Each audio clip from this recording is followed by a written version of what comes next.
이 사도라고 하는 것은 아포스톨로스라고 그래요. 어떤 사람이 사도가 되냐면, 물론 예수님의 제자들도 사도가 될 수 있겠죠. 그리고 공생의 사역 동안에 예수님과 함께 고락을 같이 했던, 가르침을 받았던 사람들도 사도가 될 수 있겠죠. 그러나 사도 바울 같은 경우는 그렇지 않죠. 그러나 이 사도가 될 수 있는 부류가 한 부류가 있는데, 어떤 부류냐면 성령의 능력으로 강력한 이적을 행한 권능을 수여한 자들은 또 이 사도의 그런 사역을 했어요. 바울은 12제자가 아니고 다메섹도 상에서 부활하신 예수님을 만나서 이방인과 여러 임금들을 위한, 그들을 구원하기 위한 택한 그릇으로 귀한 사명을 받은 자죠. 그리고 하나님의 성령에 충만해서 이제 그 복음을 평생 전하면서 많은 시련과 고난과 죽을 고비를 당하고, 이런 것들을 감수하면서도 오늘 본문에서 말한 것처럼 여기서 보면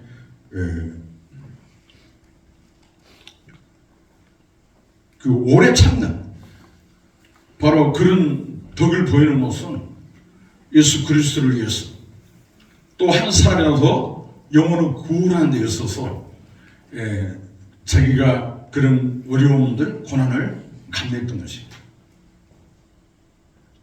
그래서 성령의 은사를 보면 오래 참음에 대한 은사가 아니라 열매, 우리 내적 성품인 성령의 열매에도 보면 오래 참음의 열매가 있죠.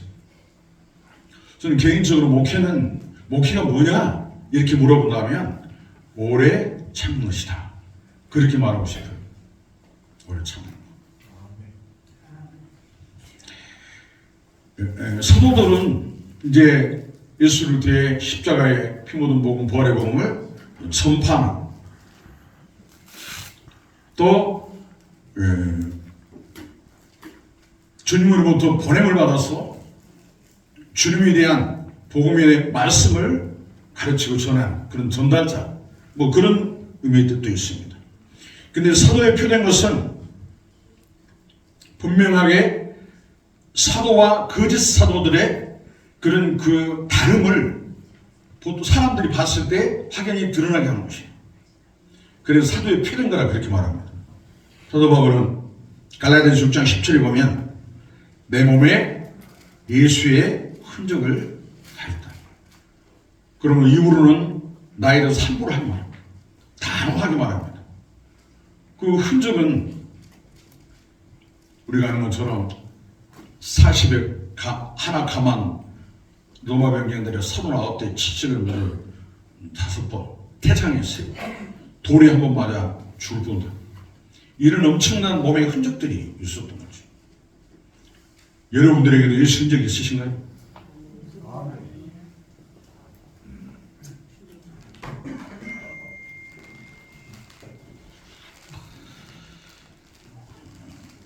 우리 예수 믿는 저와 여러분들, 특히 주의 종들은 예수의 흔적이 있어야 됩니다. 이미 여러분들이 흔적을 가지고 있으면서도 그 흔적을 인지하지 못한 분들 계실 거예요. 우리가 갖는 예수의 흔적은 바울처럼 뭐 많은 매를 맞아서 몸에 상처가 나고 색채가 나고 그런 표적이 아니라 우리 안에 예수의 영이 충만한, 성령 충만한 것이 바로 사도의 표현 것입니다. 표현. 지금은 어느 때보다도 이 주의종들의 역할이 굉장히 중요한 때예요. 그래서 주의종들이 이 기본기에 충실해야 합니다. 기본기.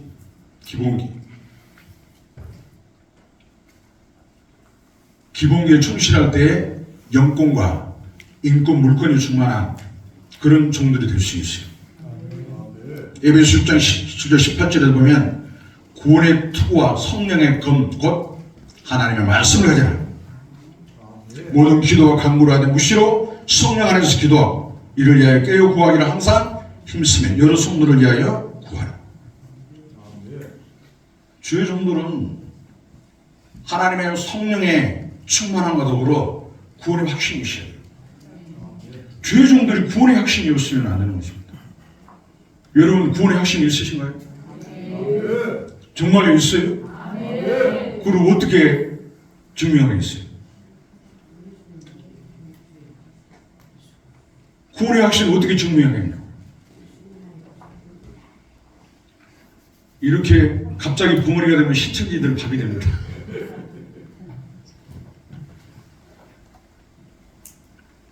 내가 구원받은 증거는 내 안에 하나님의 영이 충만히 임한 성령의 충만이 바로 구원의 확신인 것입니다.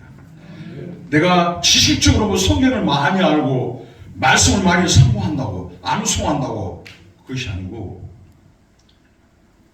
하나님의 성령이 내 안에 충만하게 임하는 사람, 구원의 확신 있는 사람이 되는 것입니다.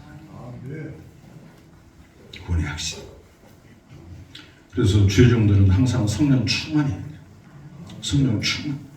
이 죄종들이 영적 스피릿이 떨어져 버리면요, 성경에 마태복음 말하자고 5장에 말이는 소금처럼 소금같이 길가에 뿌려서 발에 밟힌다 그랬어요. 근데 성령 충만은 다른 사람 대신 못 해주는 것이에요. 스피릿이 떨어져 버리면 마귀의 종이 됩니다. 버려져 밟히는 거예요.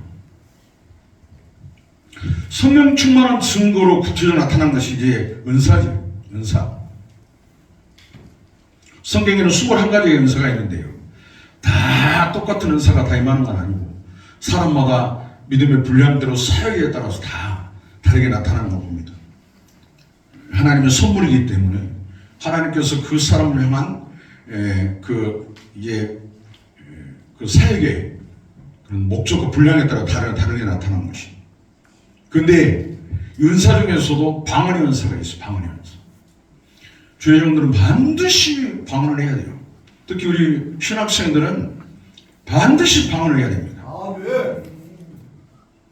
방언. 아니 뭐 방언 안 하고. 근데 우리 교리가요, 성령 받은 증거는 방언이라고 명시되어 있어요. 여러분들이 목사고시 받을 때도 그 시험이 반드시 나옵니다. 성령 받은 증거가 뭐냐? 그건 방언. 그럼 맞아요. 근데 다른 소리 쓰면 안 돼요. 성령 받은 증거 뭐라고요? 다른 교단들에서 어쩌고 저쩌고 토를 달아도 그냥 무시하세요. 우리는 우리 교단의 교리를 따르면 되는 것입니다. 우리 신앙을 따르면 되는 것입니다. 방언도 못하는 사람들이 꼭 이유가 많아요. 방언을 하는 사람은 교단 교파를 초월해서 토달지 않습니다.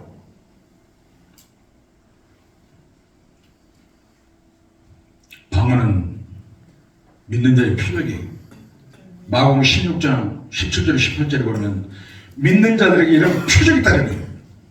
저희가 내 이름으로 귀신을 쫓아내고 방언을 말하고 뱀을 치고 있며 무슨 똥을 마실 자를 들여받지 않고 병든 사람의 손은즉 나으리라. 할렐루야. 성령이 임하는 증거는 방언하는 거예요. 방언은요, 가장 탁월한 능력 있는 기도예요. 방언은 주의 종들의 강력한 영적 근력이에요. 영역이에요. 영역. 누가 뭐라 하더라도 여러분들은 다 유창한 방언을 하시기 바랍니다.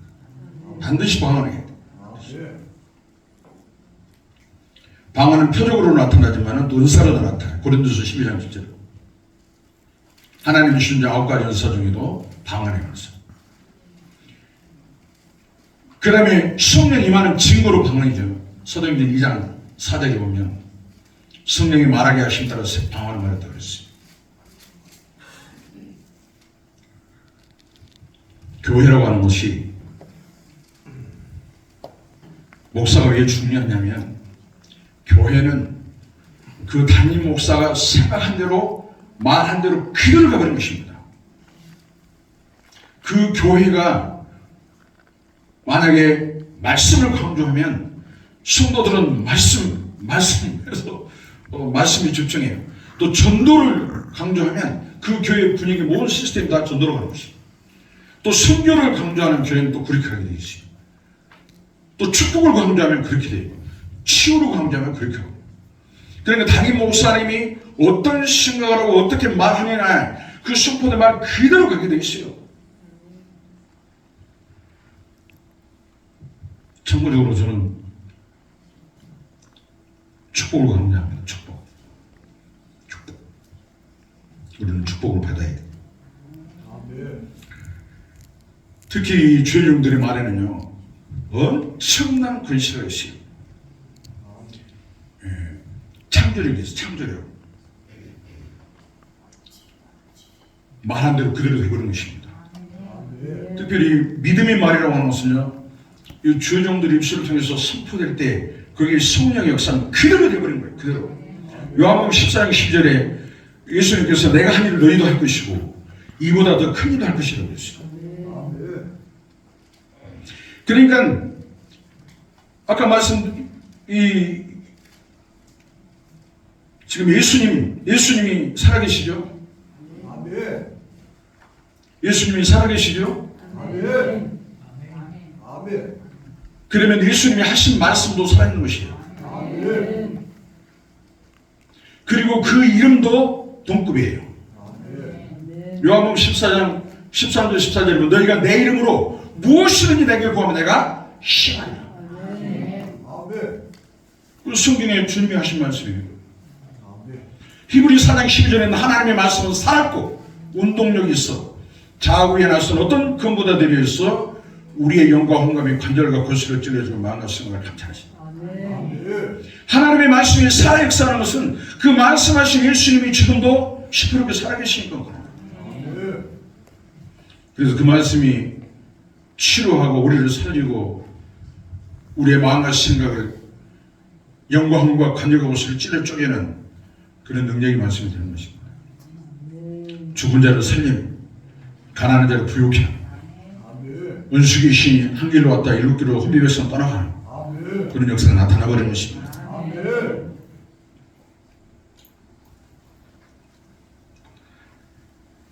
주의 종은 하나님의 종들이죠. 하나님의 쓰시는 대행자들이에요. 대행자들. 하나님은 누구를 통해서 일하시죠? 사람을 통해서 일하시는데 특별히 주의 종들을 통해서 일하시는 것입니다. 그러니까 여러분들은 하나님처럼 생각하고 하나님처럼 말하고 하나님처럼 행동해야 되는 거예요. 사도행전 2장 1절에 성령이 임하니까 하나님의 영이 임하니까 바로 그런 신적 존재들이 되어버렸잖아요. 사도행전 1장 8절에도 성령이 임하면 뭐가 임한다고 했어요? 권능이 임한다고 했잖아요. 이 성령이 임하면 따라오는 것이 하나님으로부터 임된 권세와 능력이 나타나버린 것이에요. 그래서 요한복음 1장 10절에 보면 영접하는 자, 그 이름을 믿는 자들이 하나님의 자녀들은 권세를 줬잖아요. 그럼 우리 하나님의 자녀들은 권세자답게 살아야 되는 것이에요. 베드로전서 2장 9절에는 왕같은 제사장들이 그 소유된 백성이라고 했어요. 우리는 왕처럼, 왕같은 제사장처럼 그렇게 우리는 사용을 해야 하는 것입니다.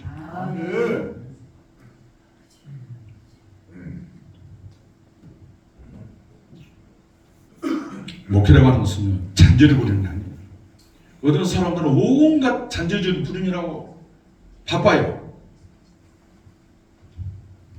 근데 목회는 성령님이 나를 통해서 일하게 하시는 거예요. 아주 간단합니다. 어렵지 않습니다. 뭐 어떤 시스템, 뭐 이런저런 뭐 온갖 것. 아까 우리 그 중영 추장님도 교육을 했더니 효과를 재미를 못 보셨다고 말씀하셨어요. 목회, 그리고 대선배님들도 계시고 목회는요 성령님이 나를 통해서 일하게 하시는 겁니다. 우리 교회를 통해서 일하게 하시는 거예요. 하나님은 우리가 어려운 걸 감당하지 못할 걸 맡긴 것이 아니에요. 다 할 수 있는 거 다 가르쳐주고 하라는 거예요. 우리가 그것을 지금 깨닫지 못하고 내 것으로 만들지 못하는 것 뿐이에요. 목회라고 하는 것은요 전력 질주해야 되는 것입니다. 마치 비행기가 이륙할 때 그 무거운 짐을 싣고 비행기 한 줄에가 몇 킬로죠? 1.8kg인가 아마 그렇게 알고 있는데 1.8kg 한 줄을 전력 질주하면서 연료의 3분의 1을 소진하는 거예요. 그렇게 해서 비행기가 떠가지고 대기거리에 들어가면 그때부터는 연료가 많이 안 들어요. 원하는 목적지에 이제 편히 갈 수 있어요. 그러나 비행기가 이루가지 못하고 활주로를 만약에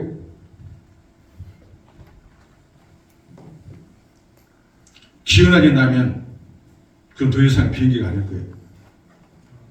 특별히 우리 신학생들은 신학교의 가정 가운데 전력 집중해야 돼요. 전력 집중.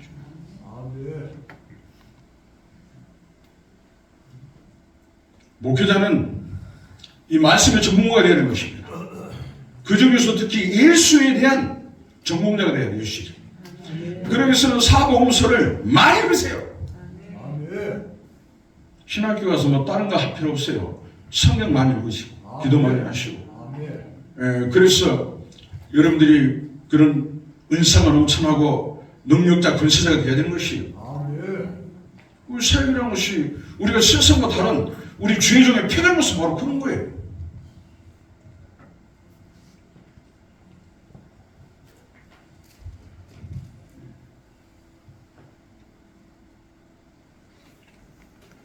목회는 말로 하는 것이기 때문에 물론 하나님도 말씀으로 살아가죠.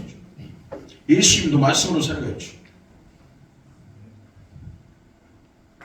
하나님께서도 빛이 있으라.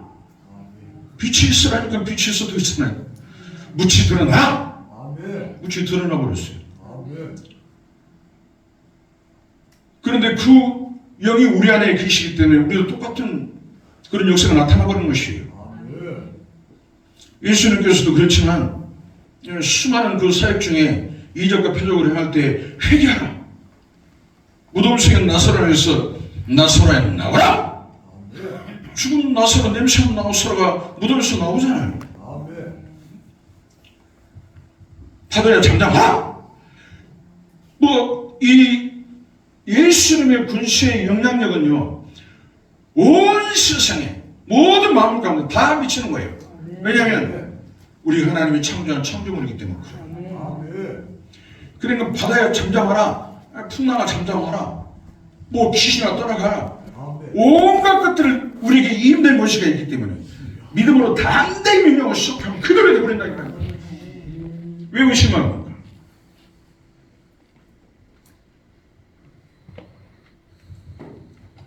그래서 예수님은 네 믿음대로 될지어다. 이 엄청난 말씀을 우리에게 주신 것이 네 믿음대로 될지어다.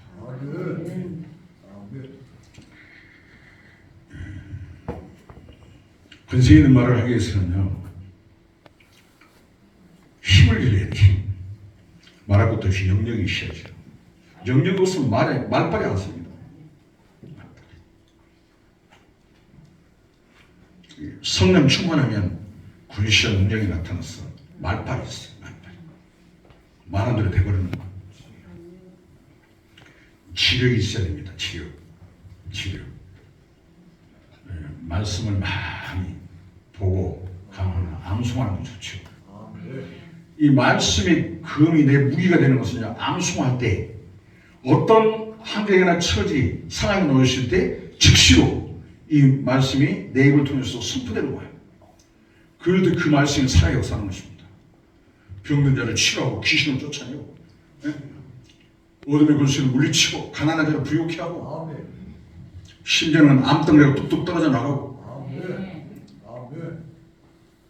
이것이 조영기 목사님 뭐 대단한 특별한 목사님들만 하는 게 아니라니까요. 우리가 똑같이 동일한 하나님이시고 동일한 성령님이고 동일한 말씀을 받았고 동일한 예수님의 권세를 우리는 받은 자들 동일한 하나님의 자녀들인 것이지 않습니까? 뭐 강주신학교로 다르고 부산신학교로 다르고 그런 거 아니잖아요. 목사님들은 축복하는 권세가 있기 때문에 정말로 축복을 많이 해야 돼요. 성도들을 축복하세요.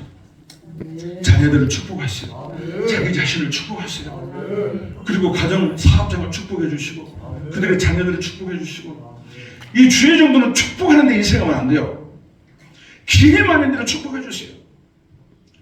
축복하면요 이게 이제 반대의 역사가 나타납니다. 하나님은 내가 복을 빌 때 그 사람이 대상이 복받을 준비가 됐으면 그렇지 않으면 그 빈복이 내게로 만들어 있어요. 그래서 원수까지도 사랑하고 도리어 복을 빌어주라고 합니다. 우리가 보면 뭐 여기 계신 목사님들이야 뭐 안 그렇겠지만은 제가 아는 목사님들을 보면 대체적으로 생각 속에 성도들의 대접을 받는 이것이 당연한 것처럼 그렇게 돼 있어요. 근데 목사님들이 먼저 복을 받아가지고 하나님이 주신 복을 받았어. 성경에 다 있잖아요. 2359번이나 약속하고 있잖아요. 약속의 복. 이걸 받는 방법이 있어요. 이것을 캐내서 내 것을 이렇게 부화가 되는 거예요. 그래서 목사들이 성도들 대접을 해줘봐요. 네? 밥 한 끼 사줘봐요. 감동을 하고 눈물을 흘려요. 근데 목사님들이 지갑이 텅 비어가지고 특히 연세 드셔가시면서 지갑이 얇으면요 사람 무시 못합니다. 경제력이 있어야 부모 노릇도 하고 자녀 효도하고 어른 노릇도 하는 거예요. 신앙생활도요 경제력이 있어야 자유롭습니다. 당당합니다.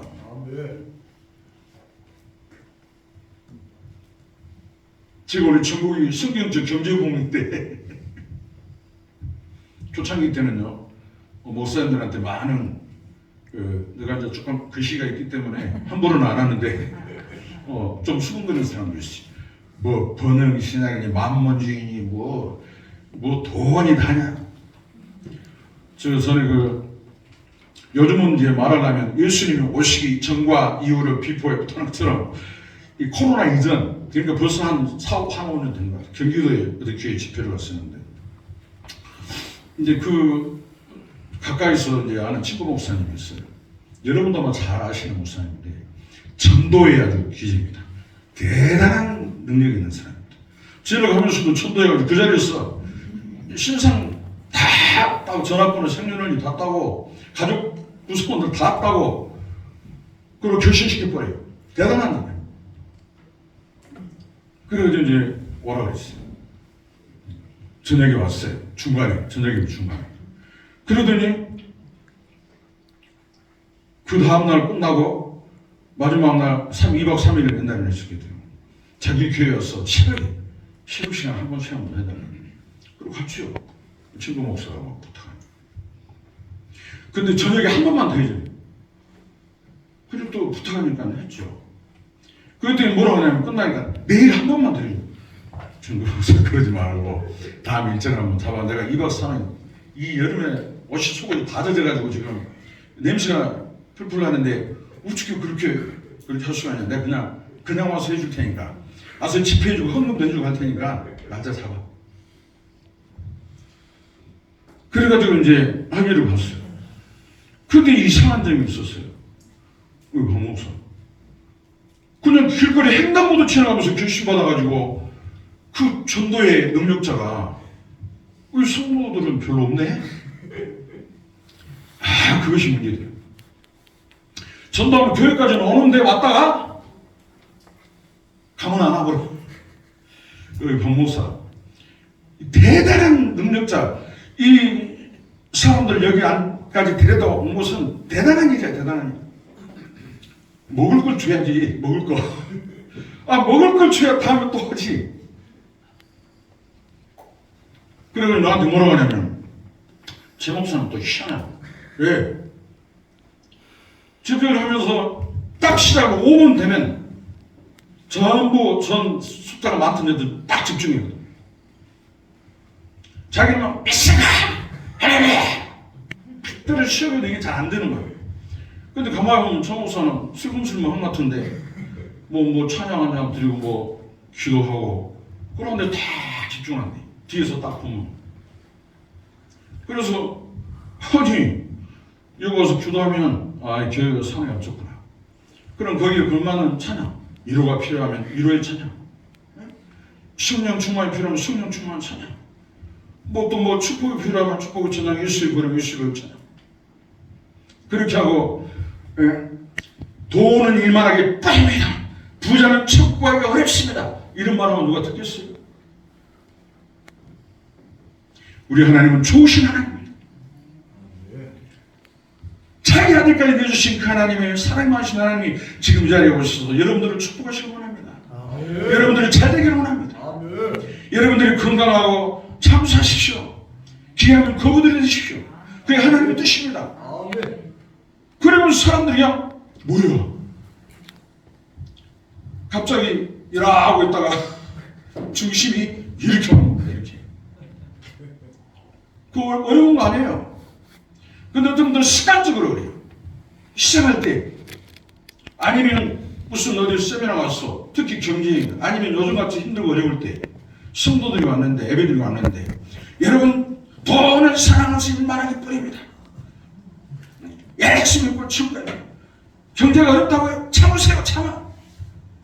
몸이 아픕니까? 좀 견디세요. 그까짓 거 못 견뎌요. 우리 천국 가면 다 해결돼요. 그것이 복음입니까? 그런 복음을 전하면 다도 먹습니다. 바울도 자랑했잖아요. 나도 자랑을 못합니다. 금년에 이제 1월달부터 이번 추수감사절까지 보니까 결신서가 157장이 들어왔어요. 결신서가. 근데 그 중에 등록하신 분들이 한 50명 되고, 금년 여름에 그 어려운 때인데도 침례 받으신 분이 한 20명 됩니다. 근데 한 가지 놀라운 사실들은 침례를 하려고 이제 침례복이 10벌밖에 없어가지고 이 교회 저 교회 우리 교단 지방의 교회 다른 교회 근데 교회들이 침례를 안 해요. 침례로. 왜냐하면 침례받을 사람이 없는 거예요. 이 사람의 생각이란 그게 중요합니다. 우리는 이 코로나의 이제 엔데믹 시대로 팬데믹일 때도 교회 한 번도 우리 예배를 그친 적이 없습니다. 우리 신학교 강의도 한 번도 그친 적이 없어요. 그것이 바로 세상사람과 차이점인 것입니다. 가짜와 진짜의 차이점이기도 합니다. 전도가 어렵다고 그러고 아예 전도가 생각도 안 하고 그럴 때 비가 오나 눈이 오나 눈이 오나가 아니라 비가 오나 바람이 부나 그 무더운 여름에도 열심히 전도했더니 전도 연미가 홍성에 미치는 거예요. 그 중에서도 40년 넘게 남녀 호랑교회 교육 부분과는 집에다 딴지를 모시고 있던 우리 장모님이 돌아왔어요. 지지난주에는 우리 처형이 돌아왔어요. 하나님이 하신 일이지만 정말로 놀랍습니다. 놀라워요. 네. 그런데 여러 가지 물론 복음의 능력도 있고 하겠지만은 아무리 강한 사람도요 순식간에 무너지더라고요. 그 사람이 몸이 아파 있을 때, 애롭고 힘들 때, 배고플 때, 소고기 비빔밥 그것도 한 번 사주면 안 돼요. 연타로 몇 번 그냥 사줘. 밥 한 그릇 사놓고 밥상 앞에서 예수 믿어요 천국 가고 그렇게 하지 말고 말하는 거 다 알아. 그러니까 그냥 기도할 때 꾹꾹 눌러서 밥상 넣어놓고 기도해주고 그걸 끝나게 다 알아먹어. 밥 한 그릇 사주고 그냥 돈말이 잡고. 그러니까 여기 계신 여러분들이 먼저 복을 받으세요. 주머니가 든든해야 해요. 돈 쓰는 재미. 여러분들 저도 원래 그러지 않았어요. 개척하고 딱 6개월 전에 집사람이 나한테 그래요. 나는 돈 없으면 못 살아라. 그래 나도 그래. 그리고 거기서 나름대로 많은 그렇게 대답을 했지만 엄청 충격을 받았어요. 하나님께서 세우신 교회가 하나님의 집이라고 하잖아요. 하나님 없는 교회가 왜 돈이 없어가지고 집사람한테 그래도 그때 전도사 시절이었지만은 돈 없으면 못 산다고 그런 소리를 들어요. 그리고 그때로부터 광주가 무동산 홀모산 계좌는 거기 가서 따지기 시작했어. 하나님 돈 없으면 나도 못 살아라. 아니 전능하신 하나님 우주 만물을 창조하신 창조주 하나님이 이 같은 조그만 교회에 80여 평 된 교회에 성도라고 해봐야 서너 사람 앉아있는데 이건 진짜 하나님 망신, 내 망신, 가고싶기 망신, 이거 이러면 안 되지 않습니까? 혹시 하나님 나를 잘못 부르셨나요? 따졌어요. 근데 하나님은 그대로 이렇게 그때부터 이제 그 얼마나 혼자 모르지만 우리 동네 사람들은요, 우리 교회 이름은 몰라도요, 저 부자교회, 부자교회. 명절 때면 무슨 행사 때면 과일이 막 1톤 차로 들어가요. 차로. 이웃 사람 초청자한테 쌀이 막 100포대씩 싸놓고 나눠주는 거죠. 의사들, 약사들, 간호사들, 법률가들 와가지고 다 무료로. 우리 교회가 그런 능력이 있어 그런 것이 아니라, 예? 그렇게 하려고 하니까 하나님이 그렇게 하게 하시더라고요. 3시 반인데 아직 남았죠? 다 됐나요? 이제 중요한 거 말해야 돼요. 제가 이 말씀을 꼭 드리랍니다. 우리 한국 교회가요, 교단적으로 정리되지 않는 중요한 주제가 하나 있는데, 헌금이라는 헌금. 일전에 어떤 목사님이 그래요. 목사님, 성도가 200명만 되면 좋겠어요. 200명이면 왜요? 한 사람이 10,000원씩만 헌금해주면 한 주에 200만 원. 그러면 좀 살고. 근데 계산 방법이 다르더라고요. 왜 저 목사님은 저런 생각을 하지? 한 사람이 200만 원 낼 수 있잖아요. 근데 성도 200명이 오면 한 사람이 10,000원씩 헌금하는 거예요. 200명이 온다고 10,000원씩 헌금하는 보장이 있어요? 근데 내가 그랬어요. 아니 목사님, 성도들 복을 받게 하세요. 딱 봐서 땀이 되는 사람이 있으면 딱 붙들고요. 여러 사람 할 것도 없어. 번데기를 보여서 번데기를 보여가지고 그 한두 사람만 딱 깨트리면 한 사람이 한 달에 500만 원, 1,000만 원 11초면 되잖아요. 이렇게 어렵게 생각하세요. 번데기를 보여놓고 사도하고 또 나를 본받으라고. 번데기. 근데 그 목사님 결국 목회를 그냥 조기 은퇴를 하시더라고요. 근데 돈 얘기를 하면 또 뭘 하냐면 번영신약이니 기복신이 어쩌니 그런 거예요. 헌금은 가르쳐야 됩니다. 성도들한테. 우리가 통상 말하는 헌금이 이제 종류가 많지만 크게 나누면 이제 4가지 됩니다. 4가지. 하나는 우리가 예배 중에 드리면 헌금, 감사합니다. 구약시대는 짐승의 피를 흘려서 지났던 잘못되신 우리 예수님이 오신 이후로는 정말 피 흘리며 제물을 제사를 드릴 필요 없기 때문에 감사의 몸을 드리는 건데, 이 금액은 정해져 있지 않아요. 그때 성령의 감동하는 대로 하면 되는 거예요. 그리고 예배 드리는 현장에서 하는 거잖아요. 감사. 그 다음에 연보는 이제 바울 서신을 주로 등장하는데, 예, 바울 사도는 이제 선교사였기 때문에 한 곳에 지역 목회를 안 했지 않습니까? 그러니까 여기저기 다니면서 이제 선교사가 됐기 때문에 아까 말씀드린 대로 어려운 교회들 좀 있는 데서, 예, 구제금 모아다가 나눠주고 공평하게 하려고 그렇게 하다 보니까 연보 개념이에요. 연보는 성경 구제연금이에요. 구제비. 모금이에요. 그런 개념이에요. 그러니까 이거는 내가 교회를 통하지 않고 내 주머니에 있는 걸 바로 줄 수도 있어요. 지나가다 불쌍한 사람이 있으면 그냥 주는 거지. 목사님, 여기 불쌍한 사람이 있는데 구제비를 줄까요 말까요? 그럴 필요 없어요. 불쌍한 사람이 보이면 감동되면 내가 감동된 대로 주면 되는 거예요. 놀라울게요.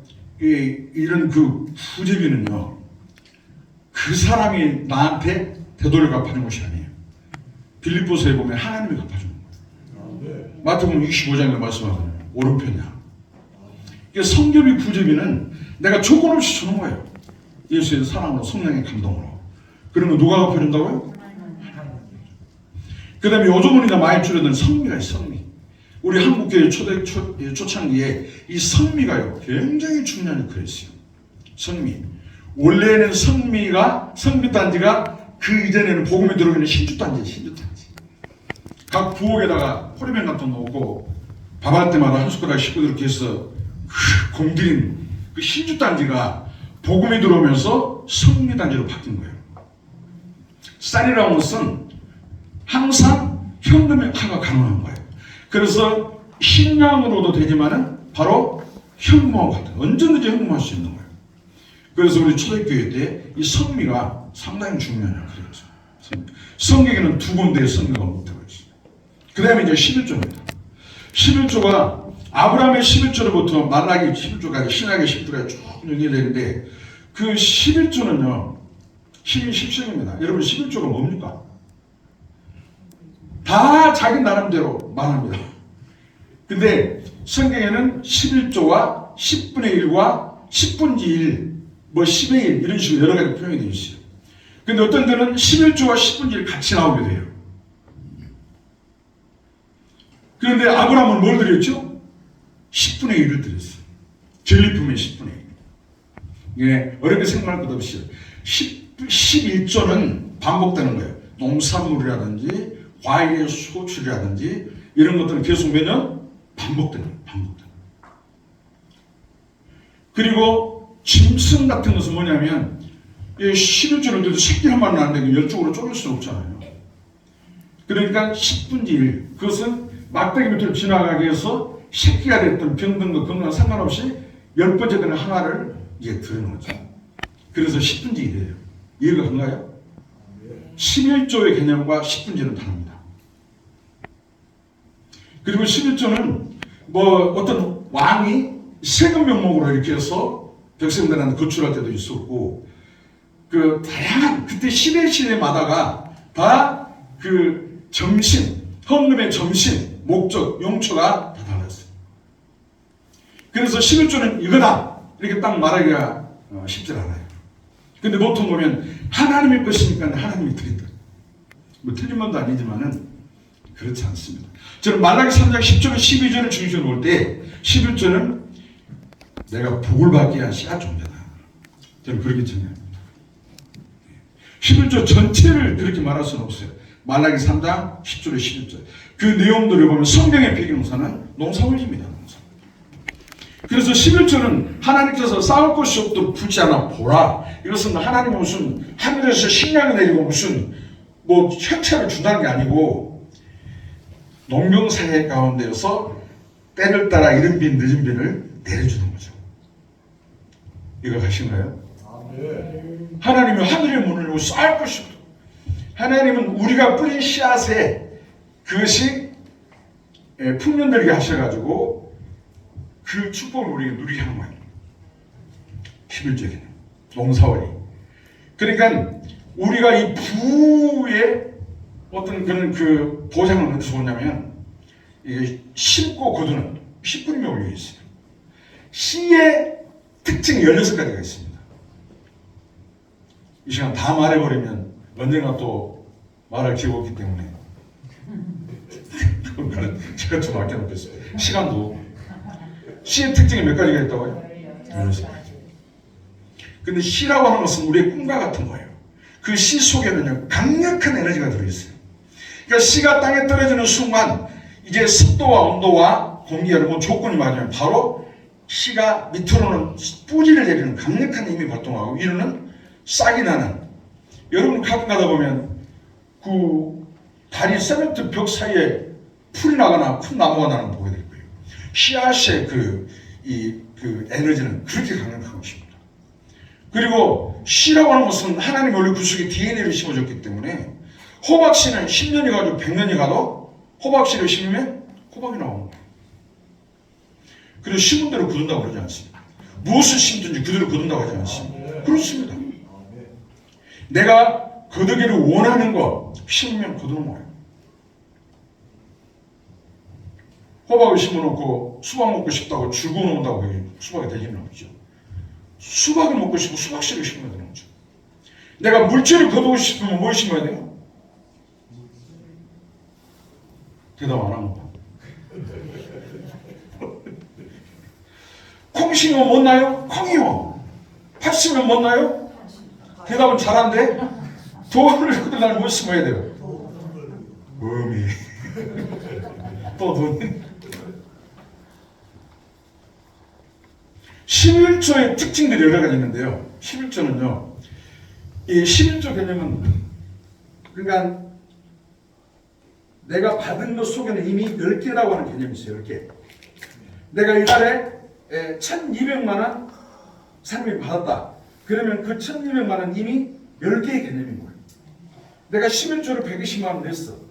그러면 10개 중에 하나의 개념인데 그것이 다시 채워질 때 다시 1200만의 그 하나의 개념으로 되는 거예요. 내가 농사기어 쌀이 한 가마니 나왔던 100가마니 나왔던 그 속에는 바로 항상 10개 중에 하나, 이 씨앗이 개념이 먹을 양식과 씨가 함께 들어있다는 거예요.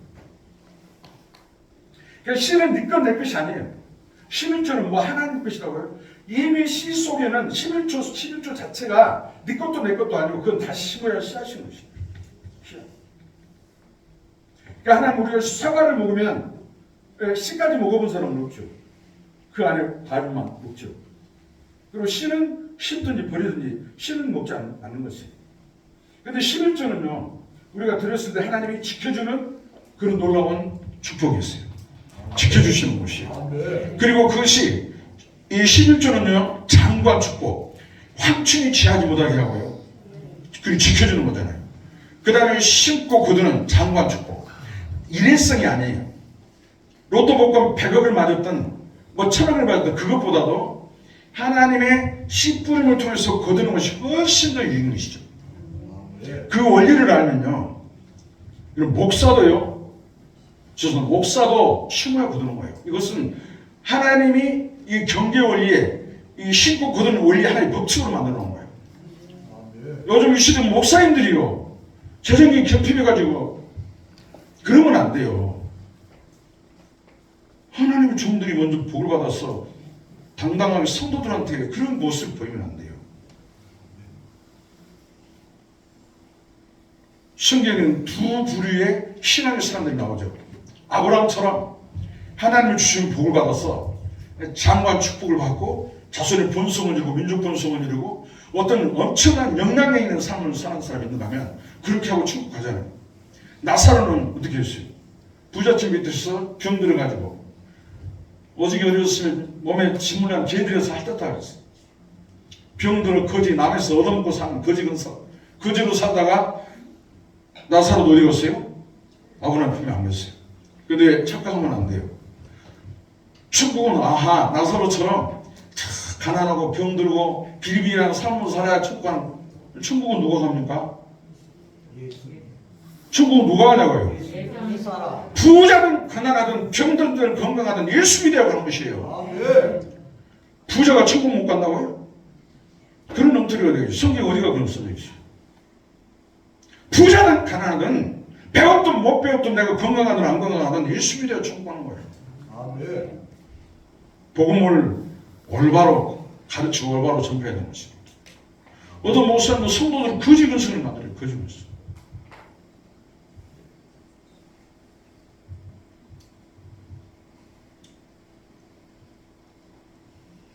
예수님이 이 땅에 오신 목적도 여러 가지가 있죠. 마르코트 주를 구원하기 오셨죠. 마귀를 멸하러 오시고 여러 가지가 있지만 그 중에서도 보면요. 저주를 속량하고 또 가난을 부욕케 하고 율법적 법적으로 율법의 저주를 제하시고 아브라함의 복을 받게. 갈라디아 3장 14절에 보면 아브라함의 복을 받게 하셨다. 왜 아브라함의 복입니까? 에덴의 복이 아니고.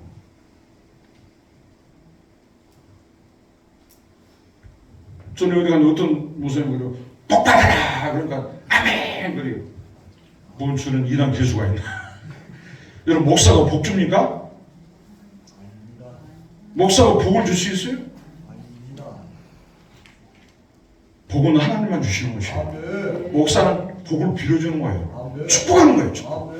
목사가 축복하면 하나님께서 복을 주시는 거예요. 복 받아라! 아멘!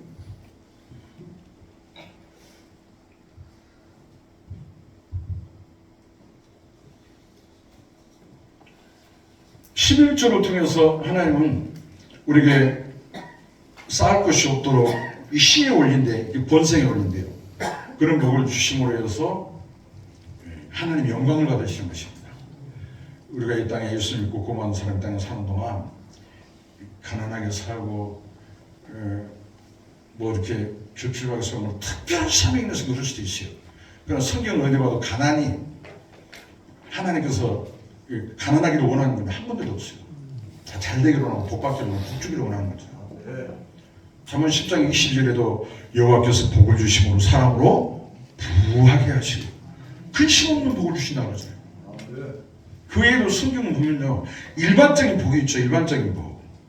창세기 1장 27절 28절은 예수 믿으나 안 믿으나 누구나 하나님의 형상과 모양대로 지음받아야 되는 다 동일한 생육하고 번성하고 땅을 충만하고 점령하고 다스리는 이런 권세와 축복을 주셨어요. 이것은 예수 믿는 사람한테만 주는 게 아니에요. 마태복음 5장에서도 햇빛과 비를 동일하게 주는 거예요. 예수 믿는 사람 넘바트만 비주고 뭐 저 햇빛 비추고 그런 건 아니다 그 말입니다. 그래서 전도서에 보면 하나님의 선물이다.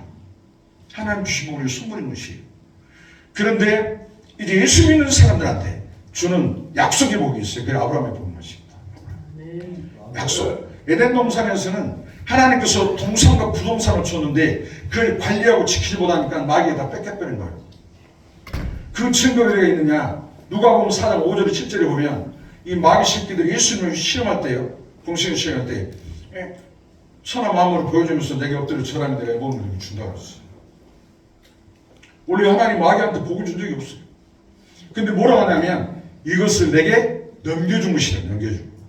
에덴 동산에서 사람과 하가 지키지 못하고 관리 못하고 뺏기버린 거예요.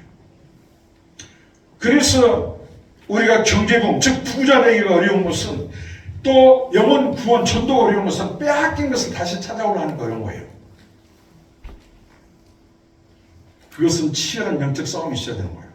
그렇게 해서 우리가 그런 힘을 갖춰야 돼요. 그런 싸움에서 우리가 능력을 갖추고 있어요. 고린도후서 2장 4절로 5절에도 보면 세 부류의 이 사람들이 나오는데 첫 번째 어떤 사람이 나오느냐? 군사. 군인은 뭐 해야 돼요? 전쟁하는 사람이에요. 그러면 주의 종들은 이 군인의 전쟁에서 반드시 승리하게 만들어야 되는 것이에요. 전쟁은 2등이 없어요. 죽으면 다 죽는 거예요.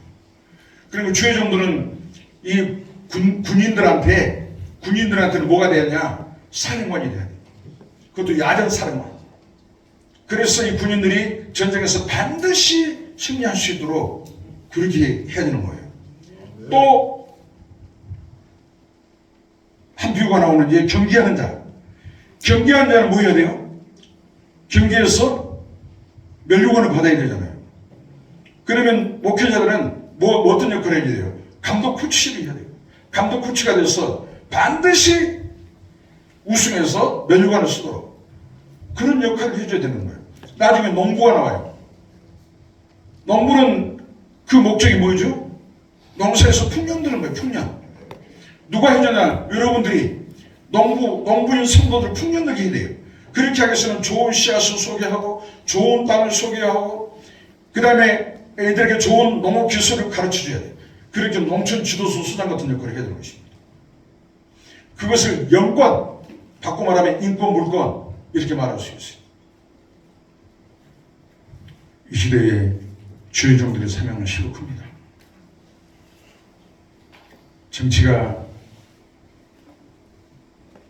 좀 문제가 있고 여러 가지 사회 환경이 그렇고 나쁜 이런 악한 영향을 미치는 블레셋 아말렉 이 군대들이 우리 주변에 어슬렁거리고 이란 사설들이 그렇고 또 북한 좌파 빨갱이들 여러분이 공산주의 이 말씀하고 맞춰야 되겠네요. 시간을 잘 몰라가지고 우리 주변에 보면요, 특히 지난 정부 의원 가운데 노골적으로 자기들이 진보 목사라 그래요. 진보 목사. 좌파 성향의 진보 목사는 이건 가짜입니다. 왜냐하면 인본주의이기 때문에 그렇습니다. 공산주의는 인본주의잖아요. 인본주의 목사가 그 목사가 될 수 없죠. 그 자기 스스로 자기 정체성을 드러내는 거예요. 그 몰라서 그런 거죠. 목사는 철저하게 신문이어야 되는 것입니다. 신문주의. 신문주의. 보수 중에도 극보수가 기독교입니다. 100년이 가고 1000년이 가도 복음은 변하면 안 되는 거예요. 근데 자기는 진구성에 무슨 여러분 주변에 그런 분들이 계시면요 경계하세요. 조심하세요.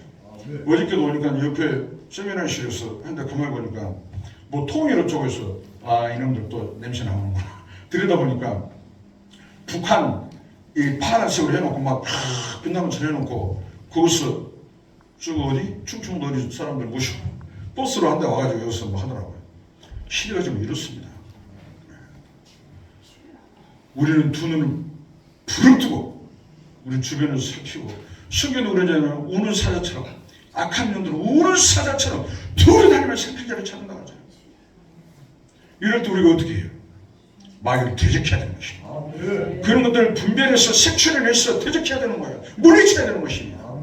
원수 마귀는 물리치고 가난의 저주는 물리치고 악한 병마는 물리치고 그리고 승리하게 해야 되는 것이에요. 매료만 받게 하고 풍년들게 하고 저들에서 승리하게 하고 그것이 우리의 사명이란 말입니다. 우리의 사도에 펴낸 거예요. 포가 됐든 우리가 쓴 사람을 다른 것이 그것이 것입니다. 여러분. 할렐루야.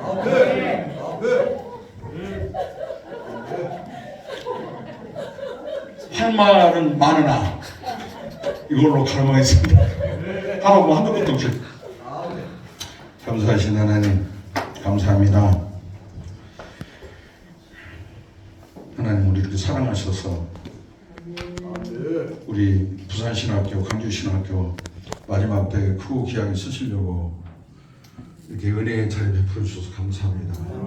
생명의 말씀, 치료의 말씀, 축복의 말씀, 은혜의 말씀, 구원의 말씀 듣게 하시니 감사합니다. 시간 쓰시는 강서 목사님들을 축복해 주시니 감사하고 또 우리 학우들 가정을 축복해 주시고 생기는 교회를 축복해 주시고 부산신학교, 광주신학교가 이제 우리 교단의 주역이 되는 그런 신학교가 되게 하시고 마지막 때에 우리 교단이 한국 교회를 이끌어가는 그런 선두자의 사명을 감당하는 이제 또 우리나라를 뛰어넘어 전 세계 교회를 이제 평정하는 우리 교단이 되게 하시고 우리 신학교가 되게 하여 주옵소서. 예수님으로 축복하고 감사하며 기도드리옵나이다. 할렐루야.